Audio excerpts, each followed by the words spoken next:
Ребята, привет! Опять мы с вами в Буэнос-Айресе неизменно. И я сегодня спал, наверное, часов 11 или 12, ребята. Потому что вчера у меня была дичайшая мигрень. Было просто ужасное состояние. И я, к счастью, отоспался. У меня там есть пару зажимов. Что-то ощущение, что спазмировано все в животе. Трапеции, вот эти мышцы все что-то вот как будто стянуты. Но в целом чувствую себя хорошо, восстановилась психика, мне кажется, от этих всех вот встреч, от всего, что накопилось, от всей этой внутренней работы, просто психика тупо перенапряглась и такая: все, Серега, давай я тебя вырубаю. Но чувствую себя сегодня лучше, отвел вот старшего одного в сад, другого старшего тошнит, а с младшим вроде все в порядке, спит пока, не знаю. Поэтому пока в промежутке между тем, чтобы отводить их в садик, просто с вами поболтаю немножечко, поделюсь своим состоянием, тем более, что сегодня оно гораздо более энергичное, приятное. И правда покашливаю, потому что осень наступила, и дома стало достаточно холодно.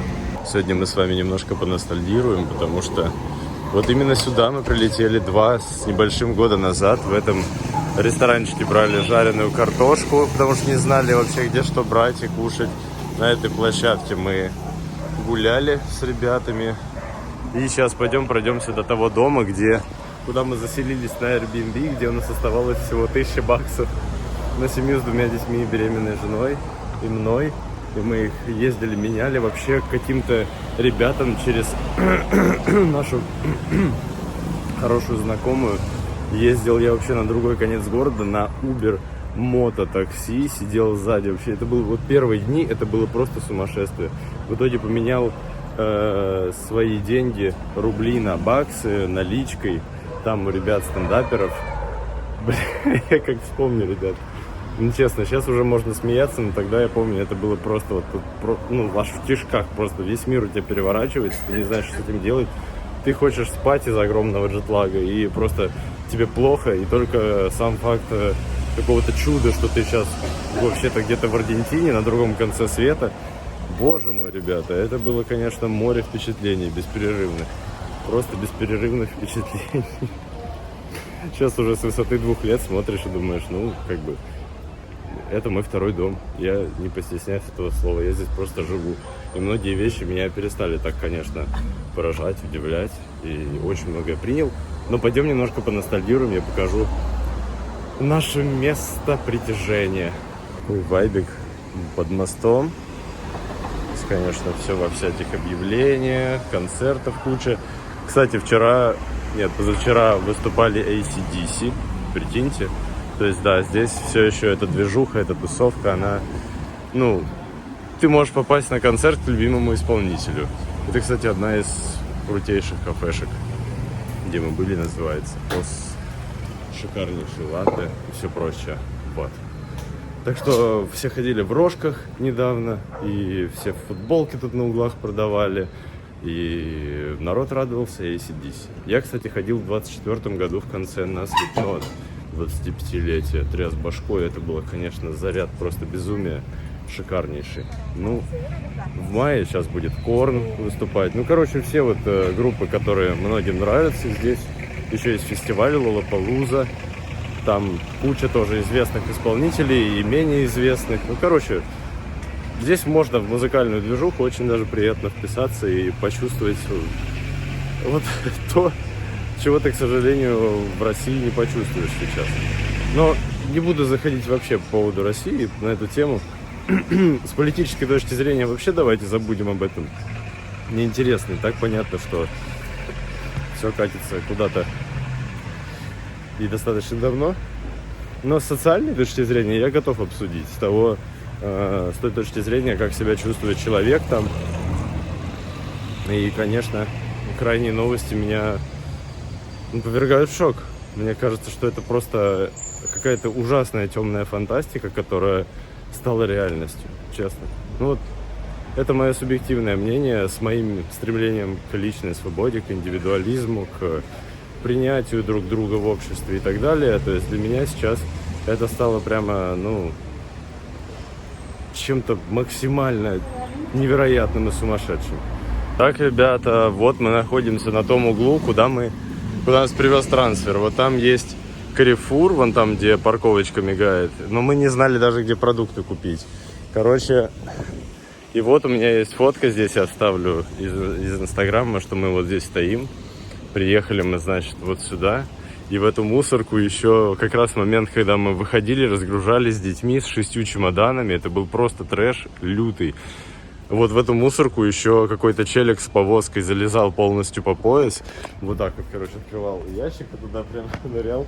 И я такой стою и думаю, куда мы попали? Вот, ребята, это тот самый комплекс, где мы сняли нашу мини-хату на Airbnb. Да. Больше у меня об этом переезде вы можете посмотреть в Инстаграме. Ссылочку, я напоминаю, я оставлю. И она всегда висит.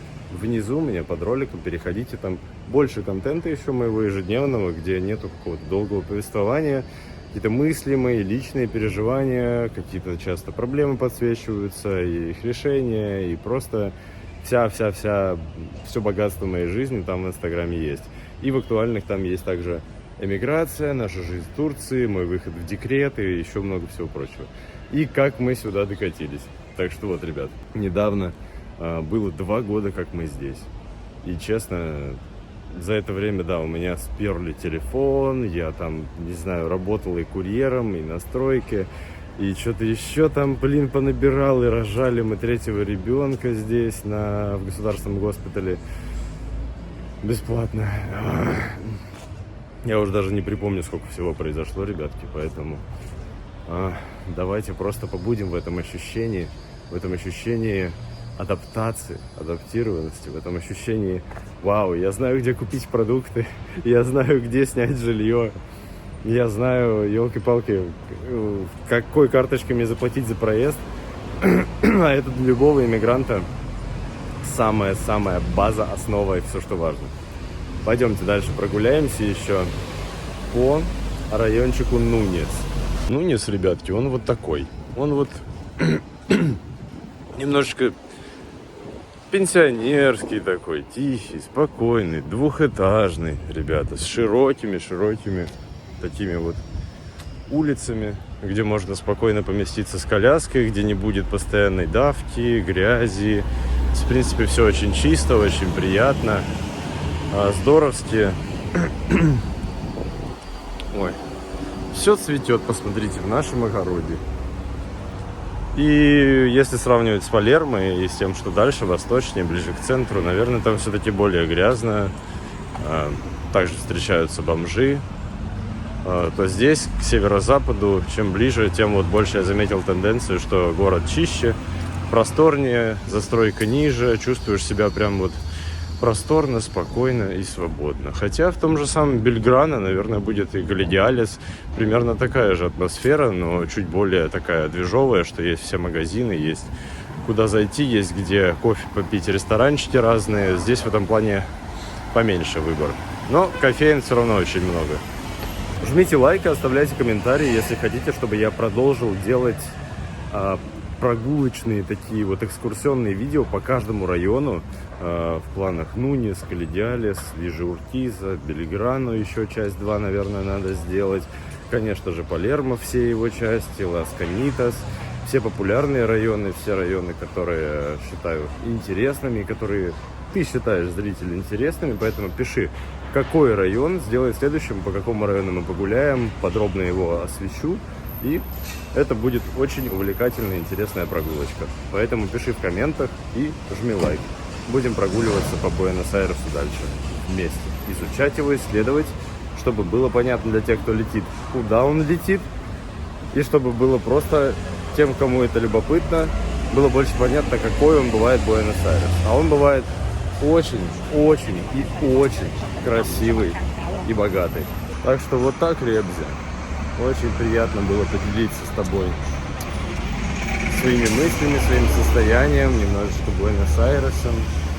Так что давай идти в этой эмиграции рядом друг с другом, смотреть на то, что у меня происходит, делиться тем, что у тебя происходит. Возможно, ты в какой-то другой стране, или здесь же, в Аргентине, или по соседству где-то.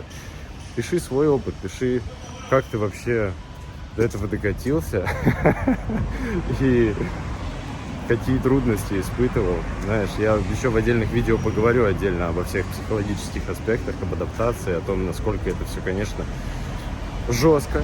И в первую очередь переворачивает тебя самого изнутри, проверяет на твою гибкость, на твою способность адаптироваться.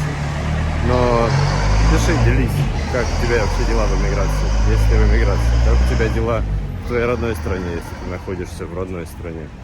Очень будет любопытно почитать, и заранее спасибо, что делишься. Потому что у меня такое ощущение приятное, когда создается комьюнити.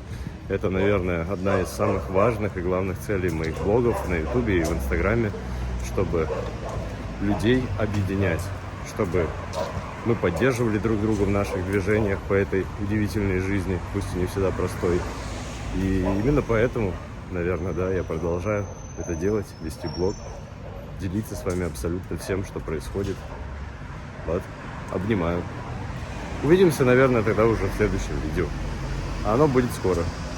Поэтому сильно не скучай. Все, давай. Чао.